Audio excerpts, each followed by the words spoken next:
Today I will present our progress on the evaluation of resistance to leaf spots in wild Arachis species of section Arachis. Section Arachis is particularly important because species within this section are cross-compatible with Arachis hypogenes, so resistant alleles can be transferred to cultivated peanut using conventional breeding methods. Species of this section are a valuable source of resistance to early and late leaf spots, and several sources of resistance have been detected for either or both pathogens using laboratory screening method.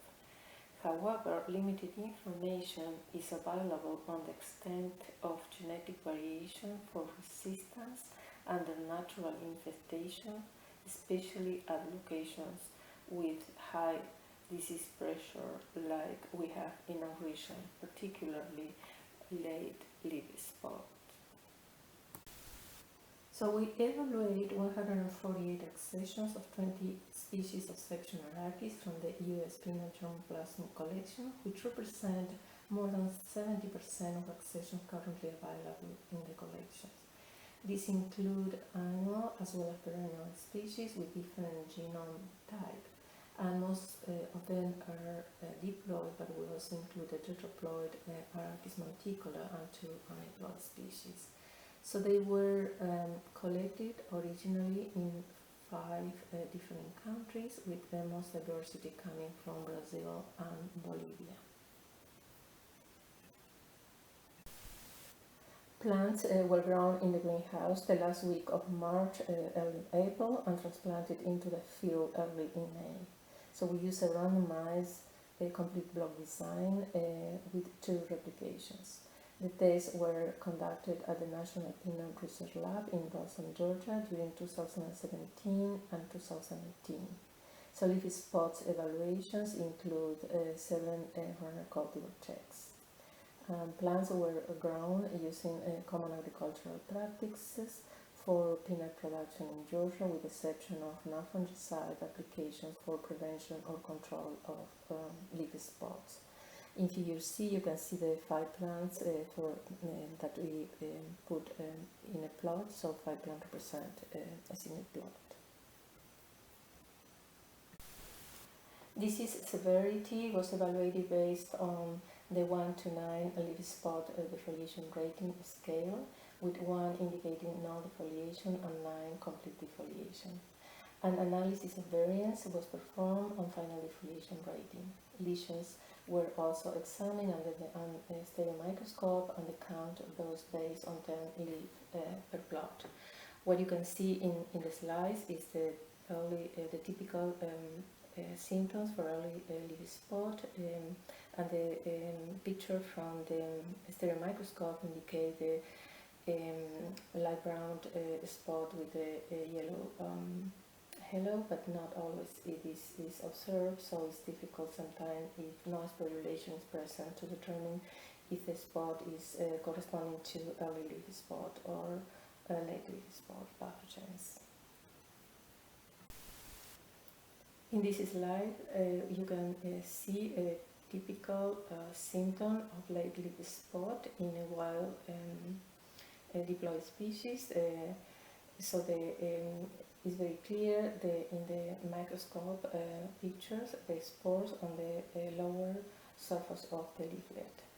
So on the right, at the bottom right, you can see in the field the spots that are not a big spot, are very tiny, and the defoliation is not severe. In this slide, you can see a susceptibility check with 100% defoliation, which indicates that the environmental conditions were appropriate for leaf spot development. Both early and leaf spots were present in the plot, with 20% showing lesions of late leaf spot, 13% with early leaf spot, and 16% with both.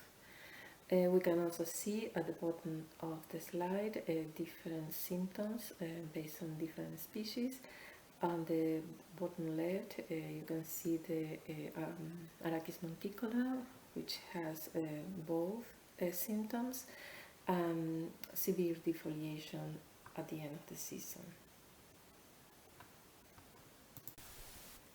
Overall results indicate a defoliation rating for wild species ranging from 1 to 7, with the higher values corresponding to Arachis monticola. 10 agenome species, mostly perennials, along with Arachis venensis, show the lowest defoliation rate between 1 and 2 that you can see on the top of the table. Defoliation was variable among accessions within Arachis duranensis, which is consistent with the genetic variation that exists within the species. To increase the value of the germplasm used in this study, we genotype all the accessions with the 48K SNP array, the axiom Arachis2. So this array provides a common set of SNP markers that can be used for examining genome-wide patterns of genetic variation in diploid as well as tetraploid Arachis germplasm. So we are using this data for marker-assisted integration and for understanding the genetic variation within and between accessions.